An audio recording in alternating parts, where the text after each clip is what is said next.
You need to figure out a way to get it faster, but you better do it different. Because it's the only way that the cost effectiveness can get there, right? And you have to be clear that certain industries have trained you to not necessarily want it cheaper, right? If the features are there and the iPhone comes out, but iPhone has figured out that they have a price point acceptability of somewhere between $711 or $1,200 for the new iPhones, and they haven't changed that in years, right? And so if you were smart and every time you bought an iPhone, you took the same amount of money and put it into their stock, you would never have to worry about paying for an iPhone again. You'd have plenty of money. But we don't think that way. We, we, Right.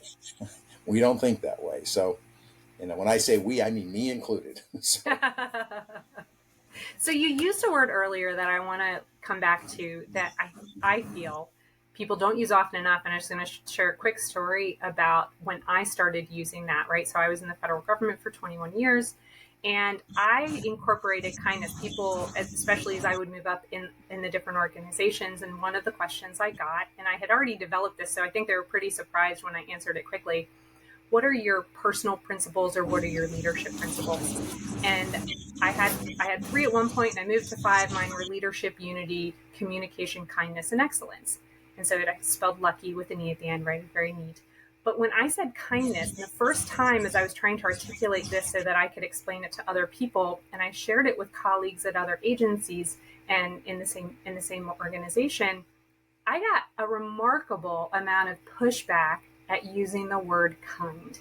mm-hmm. They were like, that doesn't have anything to do in the workplace, and that's not a. And I was like, what do you mean? We spend how much time here? This is who we're spending our time with. And the number of times I've had to explain, because you talked about nice versus kind, and the number of times I've had to explain to people the difference between being nice and being kind, because they're very different. And I think a lot of people don't realize that. I love that that's part of what you talk about and that that's Mm-hmm. part of what you incorporated. And I wish more people understood the value and implemented it in the way, not just the way they think and who they are and how they act, but the words they use and how they talk about it. That's why it was called positive nurturing environment. Because without that, it's just antagonistic and people argue and fight, right? It becomes an antagonistic situation. Everybody wants to be right.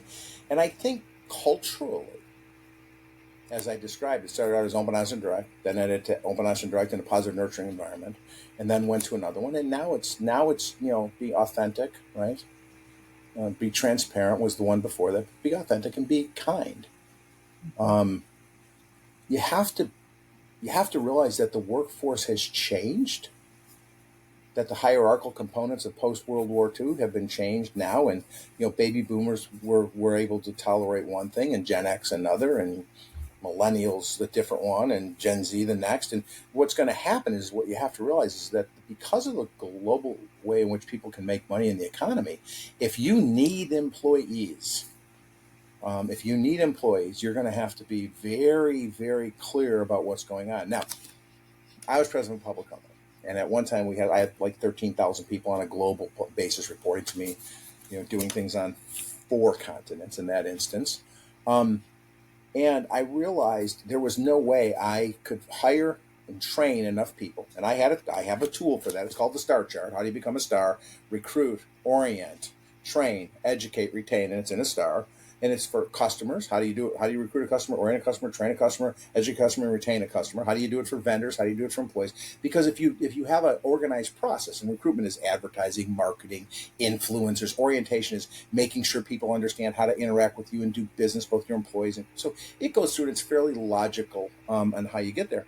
Well, I became at a point where saying there's no way I can hire enough people, so I wrote a book called "Creating Do-It-Yourself Customers," because I believe that you had to translate to making your customers better than your employees, because I didn't think you could ever train an employee to meet that customer expectation in the future of better, faster, and cheaper. So if I can get the customer to do the work and like me better, right? So it comes, the denominator there is how great customer experiences build great companies, right? It really becomes a different way of viewing it. And we all do it now, right? We all do it now. You do it now. There's self checkout. Nobody likes self checkout, but it's going to, the next generation of people will love self checkout because it gets there. The going, sending in your information to Starbucks ahead of time, right? So that they have the thing done, right? The technology, going to a McDonald's and putting in your own order, paying for it yourself, walking up and somebody hands you something, you haven't interacted with another person, right? So you've done all the work. Your online banking. When was the last time you were in a bank, right? Your online buying an airline ticket. That didn't exist when I started writing the book, right? That has evolved over a 20-year period of time. What will the next 20 years be? Because right now, obviously, we can all talk about AI as if we know what we're talking about, but the bottom line is that we don't know what we're talking about. But we better darn well master it if we plan on being competitive in the future. Because it's not the fact that it's coming; it's already here. It's already displacing lots of people, but it's not displacing people in the manner in which people think.